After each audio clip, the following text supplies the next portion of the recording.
할렐루야.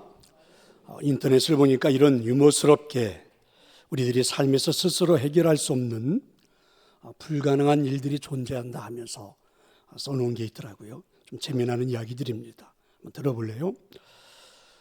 우리 인생에서 스스로 할 수 없는 불가능한 것들이 있는데 몇 가지입니다. 먼저 결혼한 아들을 엄마 편 만들기. 이건 거의 불가능하답니다. 그리고 스님 머리에 핀 꼽기.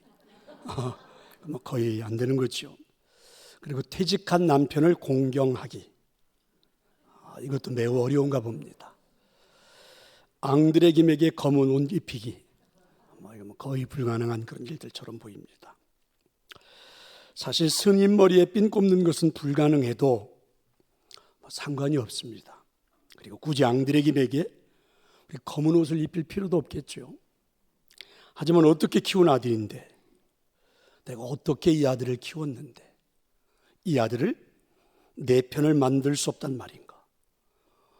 어떻게 이 아들을 저 며느리에게 보낸단 말인가? 내가 가족 식구들을 위해서 어떻게 살아왔는데, 직장에서 그 모진 어려움 다 참고 여기까지 왔는데, 그래서 이제는 어쩔 수 없이 직장에서 나가라 해서 나와 퇴직을 했는데, 아니 돈 못 번다고 나를 이렇게 무시할 수 있단 말인가? 진짜 억울하죠? 여러분, 이런 게 인생이라면 어떡하겠습니까? 이 세상을 사는 사람이라면 누구도 피해갈 수 없는, 그리고 이런 스스로 해결할 수 없는 과제들이 존재한다는 것이죠. 그런데 더 중요한 것은 우리 인생의 삶의 필수적인 이 인생의 과제들이, 그죠? 어떤 사람에게는 불행으로, 또 어떤 사람에게는 행복으로 찾아올 수 있다는 것입니다. 여러분 한번 생각해 볼래요? 내가 이 세상에 태어난 것이 행복한 일이 될 수 있을까? 출생이 어떤 사람에게는 불행으로, 어떤 사람에게는 마치 행복한 것처럼 나타날 수도 있다는 것이죠. 그러면 나의 출생은 행복일까, 불행일까? 나에게 자녀를 낳는 일은 축복일까? 여러분이 자녀를 낳아 양육하는 일에 얼만큼의 기쁨이 있습니까? 아니면 그것 때문에 여러분 인생에 늘 부담감을 느끼고 어렵게 살아가십니까? 누구나가 좋은 배우자를 만나 왕이 되고 왕비가 되는 환상을 품어봅니다. 하지만 함께하는 결혼의 과정이 그리 쉽지만은 않습니다. 어떻게 하면 축복된 결혼을 할 수 있을까요? 그렇다고 결혼만 한다고 문제가 해결되나요? 이제 가정을 이끌어가야 하는 경제적인 책임은, 또 가정을 이끌기 위해서는 어떻게 돈을 벌면서 살아야 할까? 가정을 책임지기 위해서 직업을 선택해야 하는 일도 만만치가 않습니다. 요즘은 삶의 질을 높인다 이러해서 그저 여가 생활, 취미, 휴가 이런 것들을 어떻게 보내야 하는지 무척 고민이 되기도 하죠. 자, 그렇게 그럭저럭 살다가 보니까 이제는 또 죽음을 준비해야 할 때가 찾아오겠죠.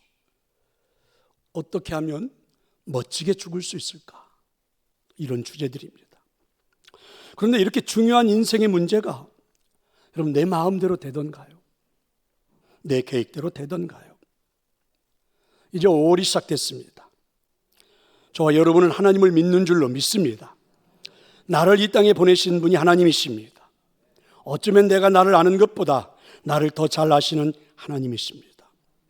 이런 하나님 앞에서 스스로 해결할 수 없는 이 불가능한 일들이 펼쳐지는 나의 삶의 모습을 보면서 한번 우리는 믿음으로 한번 해석을 해보려고 합니다. 그래서 5월에 생각해 볼 주제는 이렇습니다. 출산, 그리고 양육, 결혼, 직업, 죽음, 자, 이런 것들을 한번 5월에 생각을 해보려고 합니다. 많은 분들이 여기에서 아마 명쾌한 좀 해답을 찾았으면 좋겠다 이렇게 생각할지도 모르겠어요. 하지만 저는 그 해답보다는 원리에 대한 설교를 여러분에게 해보려고 합니다. 중요한 것은 여러분들이 그 원리에 대한 하나님의 말씀을 듣고 한번 스스로 해답을 찾아볼 수 있으면 좋겠다. 5월이 또 여러 가지 행사들이 겹쳐서 주제에 대한 이야기가 6월까지 어쩌면 갈지도 모르겠습니다. 먼저 오늘 생각해 보려고 하는 주제는 출산입니다. 출산.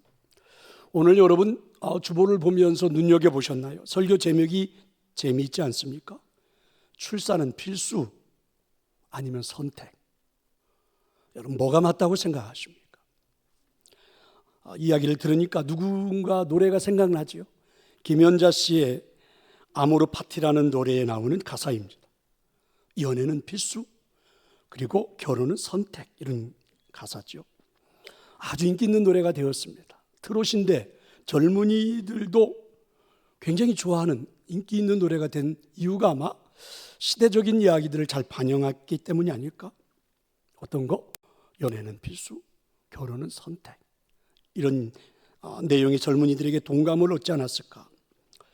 물론 여러분 이 이야기처럼 연애는 필수, 결혼은 선택, 이건 결코 성경적이지는 않습니다. 성경적인 건 뭘까요? 결혼은 필수, 그 다음에 연애는 선택, 이렇게 될 수 있는 거죠. 그렇다면 여러분 출산은 필수입니까? 아니면 선택입니까? 여러분의 생각은 무엇입니까? 여기서 먼저 생각해 보려고 하는 것은 여러분이 이 세상에 태어난 것이 부모님들에게는 행복한 일이었을까? 인생을 살아보니까, 여기까지 살아오고 보니까 출생이 복이었다고 말할 수 있을까? 우리가 살면서 보니까 어떤 사람에게는 출생이 진짜 행복이기도 하지만 어떤 사람에게는 마치 태어나지 말걸, 너는 안 태어나는 게 차라리 나았어, 이렇게 불행한 것처럼 보여지기도 한단 말이죠. 하지만 성경은 하나님이 그들에게 복을 주시며 그들에게 이르시되 생육하고 번성하여 땅에 충만하라. 출생은 누구에게나 행복한 일이다. 이게 하나님이 선포한 말씀입니다. 사람의 출생은 하나님의 기쁨과 그리고 축복이 담겨 있다는 것이죠. 그런데 사실일까? 그게 사실일까? 진짜 여러분의 출생이 행복한 일일까요?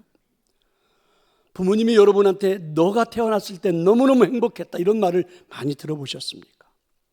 주변 사람들은 내가 이 땅에 태어난 일들에 대해서 행복했을까? 아니, 여러분 스스로는 지금까지 살아오면서 여러분의 인생을 비관하면서 살지는 않았나요? 내 인생은 행복일까?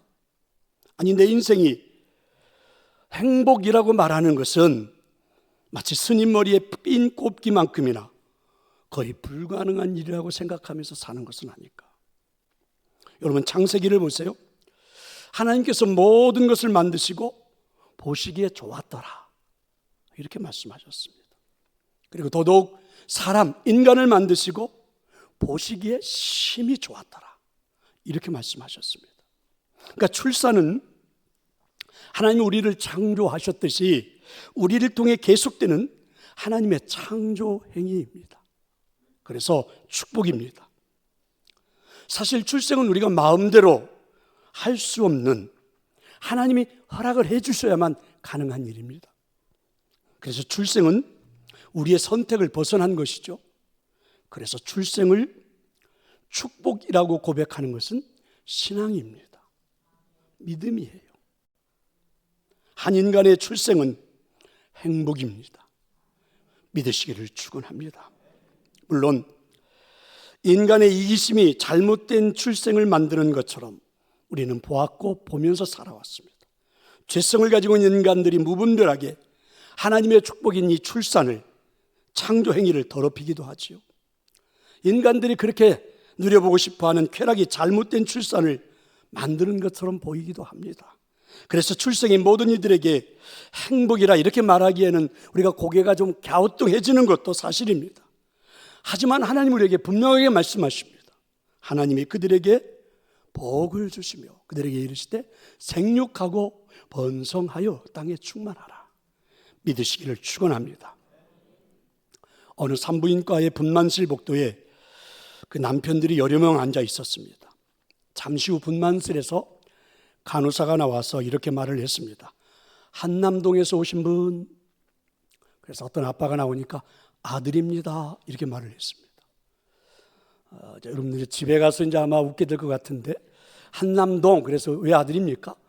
남자가 들어갔잖아요. 한남, 그래서 남동 아들. 사람들이 모두 웃으며 그 아빠를 축하하며 인사를 건넸습니다. 5분 뒤에 간호사가 다시 나왔습니다. 쌍문동에서 오신 분, 쌍동이입니다. 이번에도 역시 사람들이 축하 인사를 건넸습니다. 잠시 후에 삼손교에서 오신 분, 새쌍동이입니다. 사당동에서 오신 분, 네쌍동이입니다. 오류동에서 오신 분, 다섯쌍동이입니다. 그 순간 기다리던 남편들 중 한 사람이 갑자기 얼굴이 사색이 됐습니다. 이유를 묻는 사람들에게 그가 울상을 지면서 이렇게 말을 했습니다. 헉, 우리 집은 구파발인데. 성도 여러분, 천안에서 아이 낳기 좋은 곳을 소개하겠습니다. 여러분들이 쌍용동에 가시면 쌍둥이를 낳을 수 있습니다.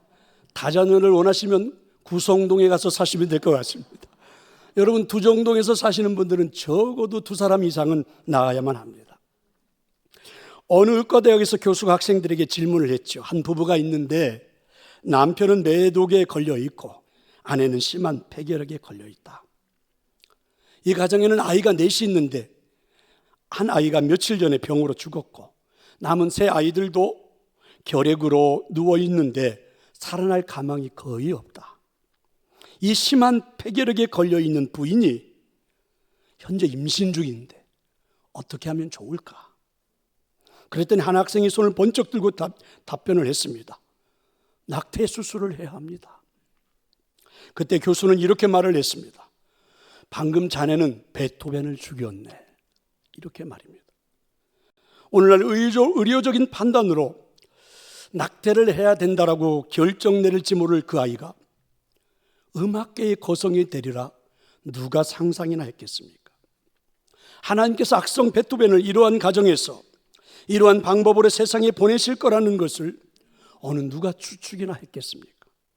하지만 하나님께서는 베토벤을 그런 방법으로 이 세상에 태어나게 하셨고, 베토벤은 비록 이해할 수는 없는 방법이지만 그렇게 해서라도 자신을 이 땅에 태어나게 하려 하셨던 하나님의 섭리 앞에 자신의 온 생을 드리며 하나님의 위대하심을 온 몸과 마음으로 그래서 노래하면서 살았던 후대의 많은 사람들에게 감동을 주는 인물이 됐던 것이죠. 인간의 이기적인 생각이 만들어 놓은 사회에서 우리는 이미 살고 있죠. 그것이 무엇입니까? 출산이 마음껏 축복이라고 말하지 못하는 세상에서 우리는 살고 있다는 것이죠. 출생이 행복이라고 말하기에는 좀 어려운 사회적인 문제가 지금 우리는 존재합니다. 우리가 사는 사회에서는 저출산의 문제가 있지요. 저출산의 문제는 이미 이제 사회적인 문제가 되어버리고 말았습니다. 저출산의 문제를 말하다가 보면 자연스럽게 이런 이야기들이 대두되지 않습니까? 한 자녀를 양육하려면 비용이 너무 많이 들어, 돈이 너무 많이 들어. 결국 양육비의 문제가 제기되죠. 우리가 아는 것처럼 OECD 국가 중에서 사교육비 부담이 가장 큰 나라가 대한민국입니다. 그래서 한국의 출산율이 꼴찌가 되는데 일조했다 이렇게 말하기도 하죠. 출산율이 급격히 떨어졌습니다. 이 저출산의 문제는 사회적인 요소로도 말해지고 있죠. 출산한 직장 여성들은 대부분 출산 휴가 3개월이 끝나는 즉시 복귀하지 않으면 어쩌면 일자리를 잃어버릴 각오를 해야 할지도 모릅니다. 1년까지 보장된 육아휴직은 어느 회사에는 어느 직장에는 그림의 떡과 같이 보이는 분들도 있겠죠. 아이를 낳긴 낳았지만 믿고 맡길 만한 곳이 없습니다. 어쩔 수 없이 친정, 이제는 시댁 할머니들에게 맡겨야 합니다. 그렇다고 돈이 안 드는가? 아니에요. 여기도 좀 돈을 들여야 되거든요. 직장 생활도 빠듯합니다. 임신을 했든 어린아이가 있든 상관없이 야근도 해야 되고 상사가 제시하는 회식에도 빠지지 말아야 합니다. 집에 돌아가면 할 일이 산더미 같죠. 가사는 물론 자녀 양육, 집안 대소사 문제는 모두 다 여성의 몫으로만 돌리는 풍토입니다. 적어도 슈퍼우먼이 될 각오를 하지 않으면 결혼도 아이도 생각할 수가 없습니다. 그 결과가 바로 오늘날 세계의 최저 출산율이라는 걸 우리는 지금 겪고 있는 거죠. 오래전 신문에 이런 글이 하나 올라왔습니다. 출산 장려 운동의 성공담을 논할 때 프랑스를 빼놓을 수 없다. 프랑스 정부의 지원은 파격적이었다는 거죠. 출산과 양육 보조금으로 지원하는 액수가 GDP라고 그러죠. 국내 총생산의 4%라고 그러죠. 그럼 한국은 얼마냐? 한국은 0.4%랍니다. 프랑스에서 아이를 출산한 직장 여성은 최대 1년까지 100% 유급 휴가를 받는다고 그러죠. 한국에서는 가진 눈치를 보면서 2달 출산 휴가를 얻는다 해도 나중에 직장에 복귀한다는 것이 보장되지 못하는데 말입니다. 국가적 지원 덕분에 1994년만 해도 유럽 최저 수준이었던 프랑스 아이 출산율이 1.66명이었대요. 그런데 지금은 2.02명까지 올라갔다고 그러죠. 성공 요인을 뽑으라 하면 지도자의 철학입니다. 1990년대 중반 이후 자크 시라크에서부터 니콜라스 사르코지에 이르기까지 역대 대통령들, 총리들이 직접 나서가지고 국가가 책임질 테니 낳기만 해라. 국가가 책임질 테니 아이를 낳기만 해라. 이렇게 해서 출산율이 올라갔다는 거죠. 우리가 살고 있는 지금 한국 사회, 현대 이런 저출산의 문제를 보면서 이런 생각이 들기 시작합니다. 출생이 축복이 아닐 수도 있겠다. 이런 생각. 그러니까 성경의 진리에 반하는 상황들이 우리 사회에 지금 펼쳐지고 있다는 거죠. 결국 출산의 문제가 외적이고 그리고 환경적인 요인으로 말미암아 이제 축복이라는 생각이 사라지는, 아니요 믿음의 사람들도 축복이라고 받아들이지 않는 그런 사회에서 우리는 지금 살고 있다는 거죠. 그런데 더 큰 문제는 출산이 축복으로 여겨지지 않는 이 사회의 미래가 얼마나 저주처럼 다가올지 모른다. 학자들의 예고입니다. 저출산의 문제는 앞으로 다가올 한국 사회가 직면할 어쩌면 최대의 위기가 될지도 모르겠다. 이렇게 예측을 합니다. 그래서 어떤 학자들은 이렇게 예측하죠. 이런 상태가 지속이 된다고 하면 통계상 300년 후에는 이 지구상에 한국 사람은 하나도 존재하지 않을 수도 있다. 이렇게 말하기도 해요. 아니 이대로 간다면 한 2100년쯤 되는 해에는 한국 인구의, 지금의 인구의 한 3분의 1밖에는 남지 않을 거다. 그러면서 어쩌면 이 지구상에서 대한민국이라는 이 땅에 태어나 살았던 우리 대한민국의 민족이 지구에서 사라질 종족 1호로 지명될 수도 있다는 거죠. 대한민국이라는 민족이 이 지구상에서 사라질 첫 번째 민족이 될 수 있다는 거죠. 그게 이제 우리나라 민족이라는 거죠. 물론 우리가 그렇게 심혈을 기울여서 이 아름다운 멋진 건물을 세워놓았는데 이 건물도 의미 없는 건물이 될지도 모르겠다. 이런 사실입니다. 그런가 하면 또 이런 문제도 있습니다. 이 땅에 생육하고 번성하라는 출생이 축복이 되는 하나님의 말씀이 아주 심하게 왜곡될 상황이 펼쳐지고 있다는 거죠. 그게 뭔지 아십니까? 2009년 8월 11일자 조선일보에 이런 기사가 실렸습니다. 프랑스가 이슬람 공화국이 된다. 이런 기사입니다. 현재 유럽 인구의 5%가량 아마 2000년대니까 지금은 더 올라갔겠죠. 이슬람 사람들이고 웬만한 도시의 10%가 넘는 이슬람 사람들로 채워져 있다는 것이죠. 39년 안에 프랑스는 이슬람 공화국이 될 거고, 네덜란드는 15년 안에 인구의 반을 무슬림이 차지할 거고, 독일은 2020년 50년이 되면 무슬림 국가가 된다는 그런 기사입니다. 여러분, 크리스찬으로 시작했던 독일이 무슬림 국가가 된다는. 그래서 현재 유럽의 출산율 증가는 무슬림 이민자들에 의한 것이며, 이슬람은 칼과 총, 폭탄 테러 없이 유럽에서 이제 승리하게 될 거라 이렇게 예측을 합니다. 이미 벨기에 브뤼셀에는 태어나는 남자 아이들 중에 가장 많은 이름이 뭔지 아십니까? 아이들의 이름이 모하메드, 아이들의 이름이 아합, 메흐디.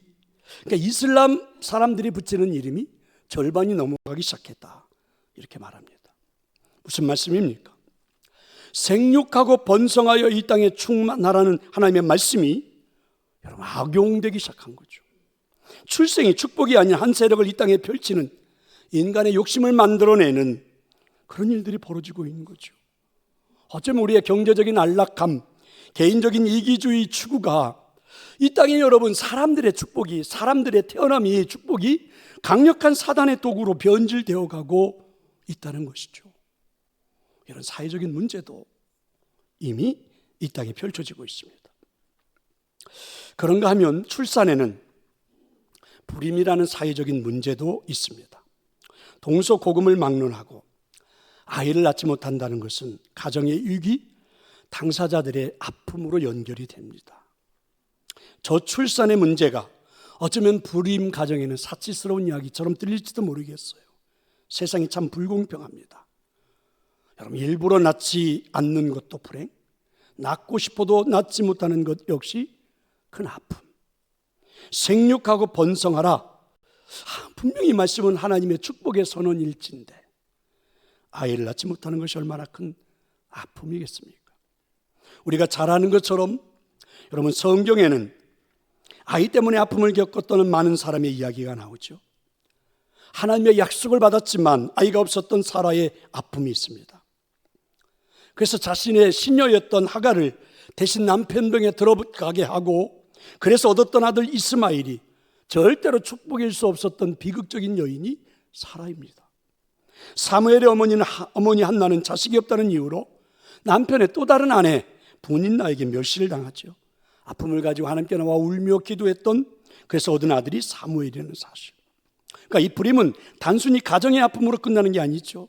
잘못하면 가정의 위기를 일으키는 원인이 되기도 합니다. 그러니까 우리 주변에는 이유 없이 불임 때문에 기다리며 기도하는 사람도 있고, 그리고 불임의 원인을 알기 때문에 과학에 의지하여 아이를 낳기 위해 애타는 그런 많은 부부가 있습니다. 저는 쉽게 아이를 얻는 그 기쁨보다도 기다림을 통해 얻는 아이가 더 큰 축복, 더 큰 기쁨이 될 수 있다는 것으로 위로를 드리고 싶습니다.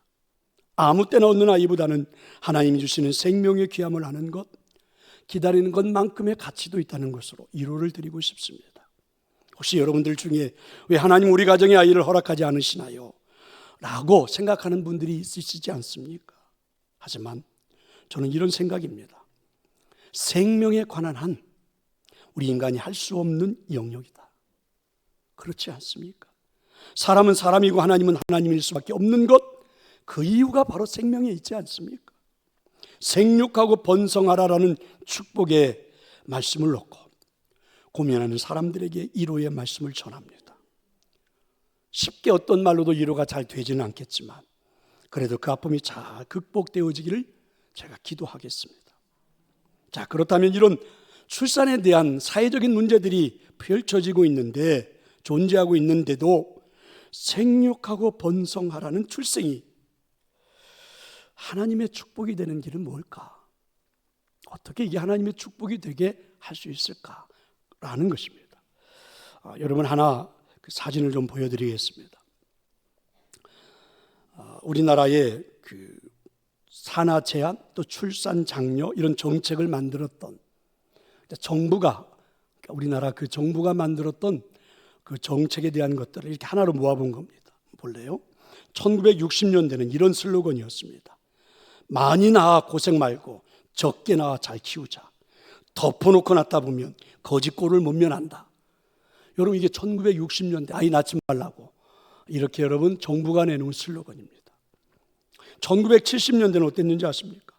딸아들 구별 말고 둘만 낳아 잘 기르자. 밑에가 더 웃깁니다. 내 힘으로 피임하여 자랑스러운 부모 되자. 여러분, 피임이 안 되면 자랑스러운 부모가 안 되는 거죠. 1980년도에는 이렇게 됐습니다. 둘도 많다. 하나씩만 낳아도 삼촌이는 초만 원. 여러분, 어떻게 하나씩 낳는데 삼촌이가 초만 원이 되는지 도대체 어디서 이런 통계가 나왔는지 모르겠습니다. 1990년대는 이렇게 했습니다. 젊은 꿈을 아름답게, 이성교제 건전하게, 사랑으로 낳은 자식 아들, 딸로 판단 말자. 그러니까 여러분, 딸 낳았다고 그래가지고 계속 아들 낳을 때까지 자녀를 낳으니까 그만 낳으라고 이렇게 만든 거거든요. 이 90년대. 그러더니 여러분, 불과 10년밖에 되지 않은 2000년대에 들어오면서는 어떻게 바뀌었는지 아십니까? 이렇게 바뀌었습니다. 자녀에게 물려줄 최고의 유산은 형제입니다. 아빠, 혼자는 싫어요. 엄마, 저도 동생을 갖고 싶어요. 이게 슬로건입니다. 재밌지 않습니까? 여러분 뭘 느낍니까? 시대에 따라 바뀐 우리들의 생각, 환경에 따라 늘 바뀌는 것이 여러분 진리가 될 수는 없다. 이 정책을 보면서 그런 생각이 들지 않나요? 그래서 저는 행복의 비결은 정책에 있는 것이 아니라 원리에 있다라고 생각합니다. 그러니까 여러분 이 세상이 만들어 놓은 어떤 정책이 우리를 행복하게 만들어갈 수는 없지요. 조금은 질서 있게, 조금은 그때그때 방향을 선회할 수 있을지는 몰라도 그게 여러분 행복의 방법은 아닙니다. 원리에 있는데, 그럼 하나님이 이 땅을 창조하신 원리에 우리가 바르게 선다면 답을 찾을 수 있지 않을까?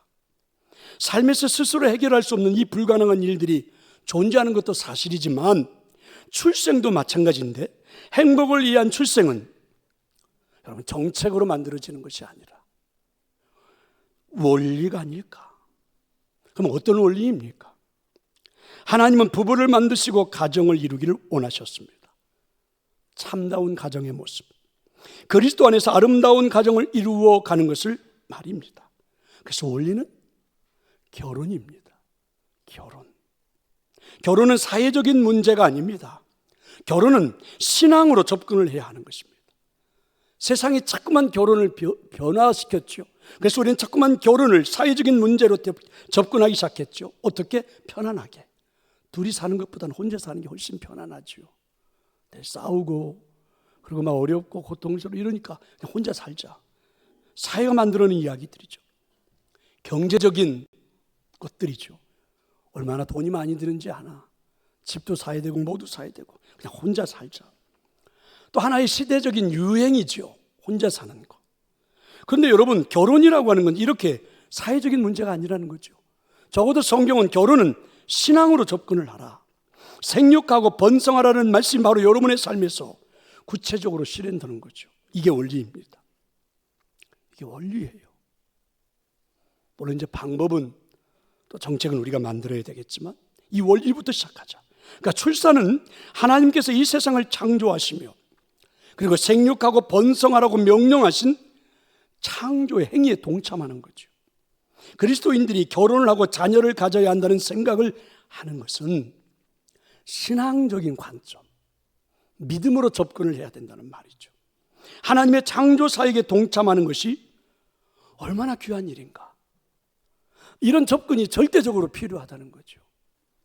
출생은 하나의 사건이 아니라 이 땅에 하나님 펼치는 계속되는 창조의 행위라는 믿음, 그 과정을 통해서 또 다른 출산을 만들어내는 것 반드시 필요하다는 것.